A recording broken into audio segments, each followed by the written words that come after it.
Abu Nawas dan timbangan yang bicara. Pada suatu pagi yang cerah di Baghdad, ketika sinar matahari memantul di atas kubah-kubah masjid dan suara pedagang memanggil pembeli menggema seperti nyanyian pasar, datanglah seorang pedagang kaya bernama Bashir bin Qutbah dengan wajah masam ke istana. Ia langsung sujud di hadapan Khalifah Harun al-Rashid sambil mengeluh panjang. "Wahai Amirul Mukminin, betapa malangnya nasibku. Timbanganku seolah-olah punya mulut, setiap hari berbeda angkanya. Kadang naik sendiri, kadang turun sendiri. Aku takut ada jin yang bersarang di dalamnya." Khalifah memijat pelipisnya. "Bashir, apakah engkau yakin bukan engkau yang bermain-main dengan timbangan?" Pedagang itu menggeleng kuat-kuat.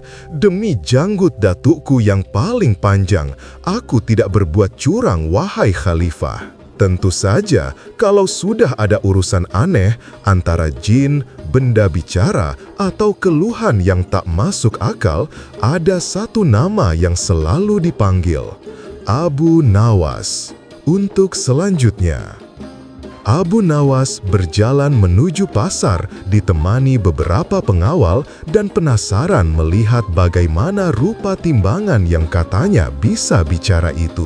Pasar Baghdad sedang ramai-ramainya. Ada pedagang kurma yang suaranya seperti singa batuk, pedagang kain yang memanggil pembeli seperti sedang melantunkan syair, dan penjual rempah yang hembusan nafasnya bisa membuat kuda pingsan.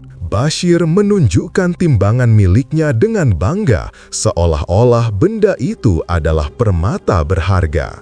"Lihatlah, wahai Abu Nawas, inilah timbangan yang malang itu."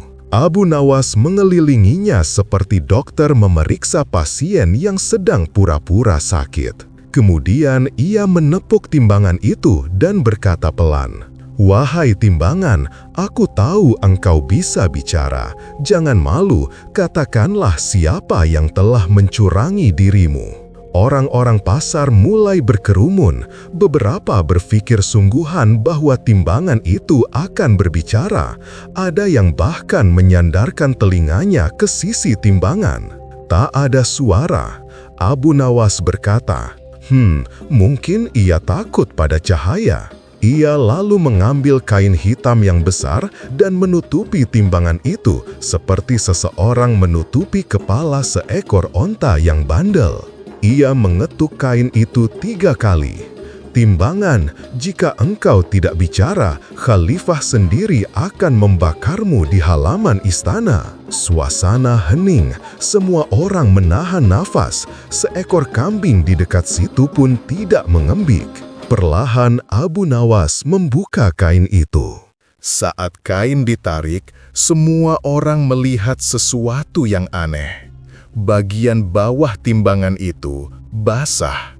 Beberapa pedagang langsung menjerit, "Astagfirullah, timbangannya menangis." Yang lain berbisik, "Jin itu pasti sedang sedih." Bashir pun mulai gemetar. Aku sudah bilang ada yang tidak beres." Abu Nawas mengambil secari kain, mengusap bagian basah itu, lalu mencium aromanya. Ia mengerutkan kening.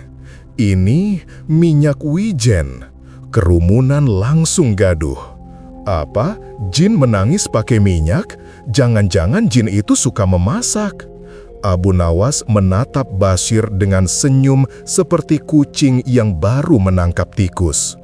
"Bashir, apakah engkau menyimpan minyak di bawah meja timbangmu?" Bashir berkeringat deras. Aku hanya meneteskan sedikit agar timbangan bergerak lebih mulus." "Mulus untukmu atau untuk pembeli?" tanya Abu Nawas tajam. Tiba-tiba, salah satu pembeli berteriak, "Pantas, kurma yang kutimbang kemarin kurang setengah genggam." Yang lain menyahut, "Dan kacang adasku cuma separuh mangkuk." Bashir makin gemetar.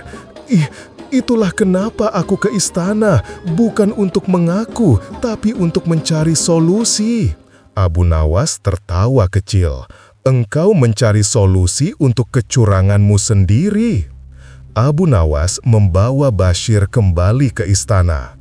Bashir menyeret kakinya seperti orang yang menuju tempat cukur tanpa punya jenggot. Di hadapan khalifah, Abu Nawas melaporkan, "Wahai Amirul Mukminin, timbangan itu memang bicara. Ia bicara dengan bahasa minyak." Khalifah mengangkat alis. "Bahasa minyak?" Ya, Bashir ini meneteskan minyak di bawah timbangan agar ia miring.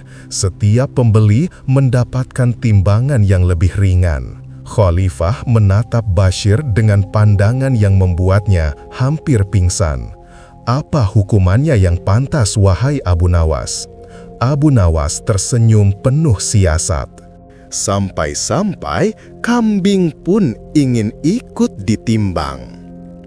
Sejak hari itu, Bashir dikenal sebagai pedagang yang paling jujur.